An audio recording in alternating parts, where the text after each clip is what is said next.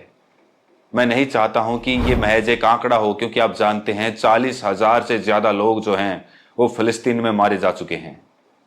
2,500 लोग लेबनान में मारे जा चुके हैं, और ये आंकड़ा रुकने का नाम नहीं ले रहा है। मैं नहीं जानता हूं कि जवालिया के शरणार्थियों को जहां ले जाया जा रहा है, वहां पर उनके साथ क्या किया जाएगा। मैं फिर कहता हूं, 7 अक्टूबर 2023 को जो हुआ वो शर्मनाक था, सिहरन पैदा करने वाला था, मगर बेंजामिन नेतन्याहू ने तमाम हदों को पार कर दिया है, बदला लिया। उसके बाद ये व्यक्ति रुकने का नाम नहीं ले रहा। और कल ही मैंने आपको बताया था ऐसा क्यों? क्योंकि अगर आज ये युद्ध रुक जाए तो बेंजामिन नेतन्याहू का जेल जाना तय है। बेंजामिन नेतन्याहू पर आरोप है कुछ खास उद्योगपतियों को फायदा पहुंचाने का। उस पर आरोप है कि किस तरह से उसने उद्योगपतियों को पैसा दिया और उसके जरिए मीडिया में अपनी मन माफिक कवरेज कराई, अपनी तारीफ में पुल बंधवाए। अगर ये युद्ध रुक जाता है, ये व्यक्ति जेल जा सकता है, इसीलिए इसने इस युद्ध को जारी रखा है। और ऐसा मत सोचिए दोस्तों इसके बाद ये थमने वाला है, नहीं। जवालिया की इस तस्वीर से किसी को शर्म नहीं आने वाली है। आप और हम इनके दर्द को महसूस कर सकते हैं, मगर जो लोग इससे गुजर रहे हैं वो उसकी कल्पना भी नहीं की जा सकती दोस्तों। कहने का अर्थ ये है कि ये यहां रुकने नहीं वाला है। अब इनका प्लान है ईरान पर बड़े हमले को लेकर। और आपको क्या लगता है, अगर ईरान पर बड़ा हमला होगा तो उसका क्या असर होगा? नहीं, यह संघर्ष यहां नहीं रुकने वाला है। दुनिया दो हिस्सों में बढ़ जाने वाली है और हालात बद से बदतर हो जाएंगे। मेरी ईश्वर से यही प्रार्थना है दोस्तों कि ये सब खत्म हो, क्योंकि सिर्फ चंद लम्हों के लिए आप ये महसूस कीजिए कि अगर इस भीड़ में आपका कोई रिश्तेदार हो, कैसा महसूस करेंगे आप? सोचकर भी सिरहन पैदा होती है दोस्तों। तो मिलते हैं अगली वीडियो में, तब तक के लिए चैनल को सब्सक्राइब करें, नोटिफिकेशन बेल को प्रेस करें और अपना ख्याल रखें।